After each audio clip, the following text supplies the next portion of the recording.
ఆకాశం మళ్లీ మేల్కొంది. నీలి వెలుగుతో నిండిన ఉదయం ఒక కొత్త ఆశను తెచ్చింది.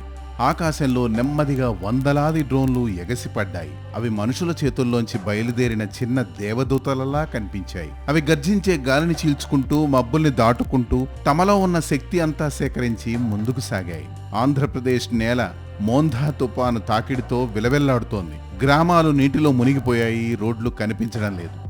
జీవనం నిశ్శబ్దంగా నిలిచిపోయింది. కానీ ఆ నిశ్శబ్దాన్ని తొలగించడానికి ఆకాశమే దిగింది.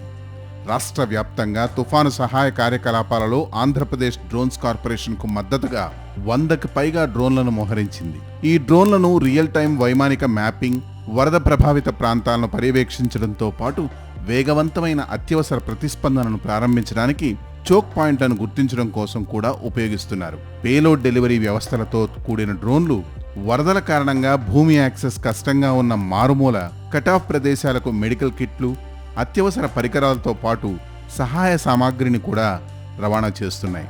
లాజిస్టిక్స్ డ్రోన్లు సామర్థ్యాన్ని పెంచడానికి ఏఐ మెషిన్ లెర్నింగ్ను ఉపయోగిస్తాయి. అయితే డెలివరీ డ్రోన్లు 25 కిలోల వరకు పేలోడ్ సామర్థ్యంతో పదార్థాలను ఒక ప్రదేశం నుండి మరొక ప్రదేశానికి రవాణా చేయగలవు. ప్రస్తుతం డ్రోన్లను అమలాపురంలో మోహరించారు. ప్రతి డ్రోన్ తనలో సహాయం తీసుకెళ్తోంది. ఒకటి మందులైతే మరొకటి ఆహారం, ఇంకొకటి అవసరమైన వస్తువులు. వాటి గమ్యం మనుషుల హృదయాలు. అవి కేవలం యంత్రాలు కావు, అవి మనుషుల దయతో నిండిన స్ఫూర్తి. వర్షం కురుస్తున్నా, గాలి వేగంగా వీస్తున్నా అవి ఆగడం లేదు. ఆకాశంలో తేలుతూ ప్రతి గ్రామానికి చేరాయి. ఎక్కడ రోడ్లు లేవో అక్కడే మార్గమయ్యాయి. ఎక్కడ వాకిలి మూసుకుపోయిందో అక్కడ ఇవే తలుపులు తెరిచాయి. గ్రామాల్లో ఉన్న ప్రజలు వాటిని చూస్తూ ఆనందంతో నిండిపోయారు. పిల్లలు వాటిని చూసి చేతులు ఊపారు. పెద్దలు ఆశ్చర్యంగా ఆకాశాన్ని చూశారు. డ్రోన్ దిగింది అంటే జీవం వచ్చింది అన్న భావన. ప్రతి ప్యాకెట్లో కేవలం వస్తువులు కాదు, జీవితం ఉంది. ఎక్కడా రాకపోయినా సహాయం ఇప్పుడు ఆకాశం నుండి వచ్చింది. ఆ డ్రోన్ల వెనక గరుడ ఏరోస్పేస్ సిబ్బంది తమ పనిని గర్వంగా చూశారు. వారు యంత్రాలను సృష్టించలేదు, సహానుభూతిని సృష్టించారు. ఆ యంత్రాల్లో వారి మనసు ఉంది, వారి కరుణ ఉంది, వారి దేశభక్తి ఉంది. ఇవన్నీ వారు చేసి చూపించారు. మనిషి సాంకేతికతతో కలిస్తే ప్రకృతి కూడా మళ్ళీ మన వైపు నిలుస్తుందని నిరూపించారు. రోజులు గడిచాయి. వర్షం తగ్గింది. నీరు నెమ్మదిగా తగ్గింది. ఆకాశం మళ్ళీ నీలమైంది.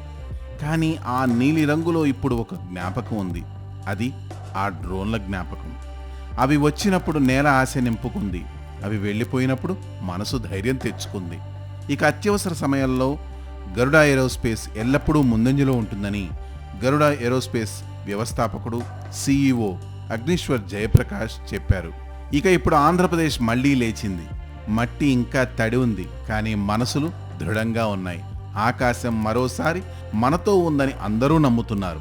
ఆకాశం మన రక్షకుడుగా మారిన రోజుని ఎవ్వరూ మర్చిపోలేరు కదా. అందుకే ఈ డ్రోన్ హెల్ప్ను కూడా మర్చిపోలేమండి.